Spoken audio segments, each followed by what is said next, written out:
నా తాత నాన్నమ్మ సమాధి దగ్గర పోతాను. మీరే పోలీసులు రండి సార్, మీరు నాతో పాటే రండి. నేను జస్ట్ 2 నిమిషాలు సమాధికి దండం పెట్టుకొని ఘాటుకి పోతాను సార్ అని చెప్పాను. ఆ పర్మిషన్ తీసుకొని సార్ వాళ్ళతో వెళ్తాను. అది రానిస్తా ఓకే, లేకపోతే ట్రై చేస్తాను. అక్కడి నుంచి స్టేషన్కి వెళ్ళి నేను నా తరపున కంప్లైంట్ పెట్టుకుంటాను.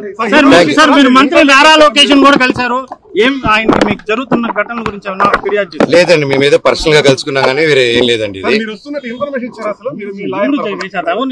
లాయర్ తరపున ఇన్ఫర్మేషన్ అదేం లేదు సార్. అతను నేను లేను సార్. నేను లాయర్ని పెట్టి ఇచ్చేద్దాం, వీడిని హోర్డింగ్ నింపుదాం, వీడు పడుకొని ఇంట్లో పిల్లలు ఉండగా చక్కెర పోద్దాం, ఇవన్నీ నేను చేయను సార్. మీకు తెలుసు కదా, లోకల్లో కదా మీరంతా, ఈ లోకల్లో తెలుసు కదా నా గురించి. మీకు నా గురించి అడిగి సార్, ఊర్లో సరదాగా కెమెరాలు ఎత్తుకొని వీడేంది, వీడి కథ ఏందని అడగను పోయి, మీకే అర్థమైపోతుంది అంతా.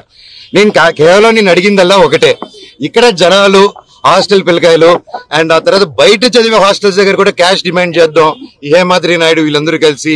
అండ్ వాళ్ళ దగ్గర వాట్సాప్ చాట్లు అన్ని ఉన్నాయి సార్, బెదిరించడే హాస్టల్ అంతా ఖాళీలు చేపియడం. అండ్ ఎలా సార్, ఒక ప్రైవేట్ వాళ్ళకి సొంత, నేను ఒక కంపెనీ ఓపెన్ చేసి, వల్మరన్ కంపెనీ ఓపెన్ చేసి నేను చేయలేను కదా సార్ అవన్నీ.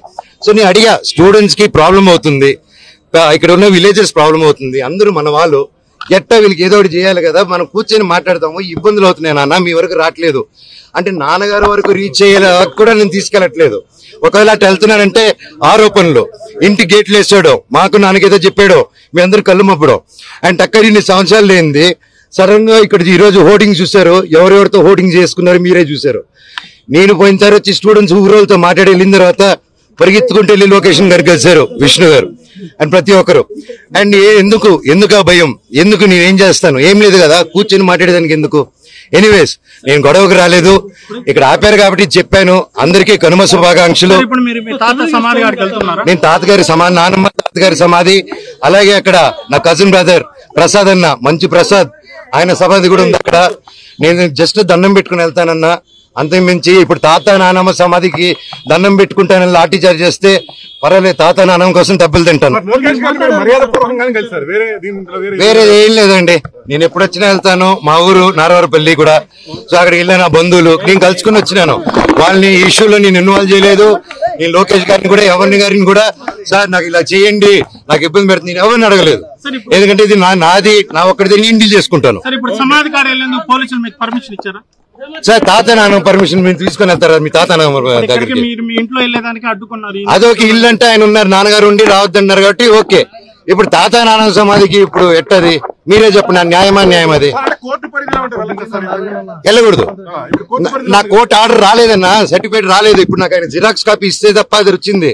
నాకు first of all xerox copy ఆయనకి ఎవరు ఇచ్చారో తెలియాలి కదా, నేను స్టేషన్కి వెళ్ళి అదే అడుగుతాను. సర్టిఫికేట్ అది జిరాక్స్ కాపీ నాకు కోర్టు ఇచ్చింది, అలా బయట ఇవ్వకూడదు. ఆయన చేతికి ఎవరో లోపల నుంచి ఇచ్చుంటారు కదా, నేను అప్పుడు సార్ని అడుగుతాను, సార్ ఆ పేరు ఇవ్వండి, నీకు ఫైల్ ద కంప్లైంట్. సో ఇప్పుడు నేను తాత నానమ్మ గారి సమాధి దగ్గరికి వెళ్తున్నాను, దండం పెట్టుకుని నేరుగా చంద్రగిరి స్టేషన్ కానీ ఎస్పీ గారి దగ్గరికి కానీ ఎవరు పర్మిషన్ ఇస్తే అపాయింట్మెంట్ ఇస్తే అడిగి కలిసి అఫీషియల్ గా లాంచ్ చేసుకొని. అండ్ ముఖ్యంగా అందరికీ కనుమ శుభాకాంక్షలు. నేను ఇక్కడ ఏ గొడవ చేశారని రాలేదా, ఉద్దేశం కాదు. నేను ఎప్పుడు హైదరాబాద్ లో కూడా మీరు చూశారు, నన్నే ఇంటి బయట కాపడం, నన్నే ఇక్కడ రానికుండా చేయడం. నేను అడిగానల్లా ఒకటే, ఇష్యూ ఏంటో నాకు అర్థం కావట్లేదు. నా గురించి బ్యాడ్ మాట్లాడుతున్నారు, బ్యాడ్ చేస్తారు, అంతా ఓకే అండి. నేను నా ఇంటికి వెళ్తానంటే ఇల్లు ట్రస్ట్ అంటే అది కోర్టులో ఉంది, కోర్టు డిసైడ్ చేయను, ఆనరబుల్ కోర్టు డిసైడ్ చేస్తాను, మనం ఫాలో అవుదాం. కాకపోతే నేను ఎస్ఐ గారిని, సిఐ గారిని అందరినీ రెస్పెక్ట్ చేస్తాను, అందరిని గౌరవిస్తాను. డిఎస్పీ గారితో కూడా మాట్లాడాను, మేము వెళ్ళిపోతాము. కాకపోతే ఎందువల్ల ఆపుతారో అర్థం చేసుకున్నాను. ఇప్పుడు నేను తాత నాన్నమ్మ సమాధికి వెళ్దాం అనుకుంటున్నాను. అండ్ అదొకటే దండం పెట్టుకుని వెళ్ళిపోతే పండగ పూట పెద్దల పండగ, ఆ దండం పెట్టుకుని వెళ్ళాలని.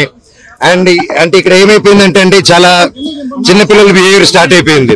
జనరేటర్లో చక్కెర పోయడం అండ్ హోర్డింగ్స్ ఉంటే ఇక్కడ నాది, లోకల్ ఎమ్మెల్యే నాని గారిది, సీఎం గారిది, అందరు కలిపి మా హోర్డింగ్స్ అన్ని పెట్టుకుని ఉంటే అన్ని ఇక్కడ 2 కిలోమీటర్ రేడియస్ లో మొత్తం అందరూ ఉన్నారు. ఈరోజు పొద్దున కూడా డే టైంలో అంత ఫుటేజ్లు ఉన్నాయి మా దగ్గర, అవన్నీ మీకే ఇస్తాం, దయచేసి మీరు చూడండి. అంటే హోర్డింగ్లు కూడా తీసాను, ఎందుకు అంత లెవెల్. నేను తమ్ముడినే కదా, నేను కూర్చొని మాట్లాడదాం అన్నాను. నేను తప్పు చేస్తే కూర్చొని పెద్దల ముందు కూర్చొని పెట్టి మాట్లాడేదానికి లేదు. నాకు మొహం చూపించేదానికి సిగ్గుపడతారో భయపడతారో ఏం అర్థం కావట్లేదు. హోర్డింగ్లు చంపగలుగుతారు కానీ నా జనాల మనసులో నుంచి మమ్మల్ని ఎవరు తీలేరు.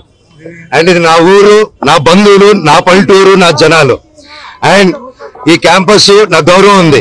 ఇది ఒకరి కాంట్రిబ్యూషన్ కాదు, ప్రతి ఒక్కరు కష్టపడేమో, ప్రతి ఒక్కరు కాంట్రిబ్యూట్ చేసాం చిన్నప్పటి నుంచి.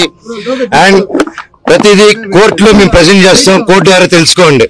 అంతేగాని కోర్టులో ఉన్నప్పుడు ఇలా ఫోర్స్ చేయడం, మా జనాల్ని, మా ఫ్యాన్స్ ని, మా ఫాలోవర్స్ ని బెదిరియడం, మీరు ఇక్కడికి వస్తే లాఠీ చార్జ్ చేస్తారని బెదిరిస్తూ ఉన్నారు.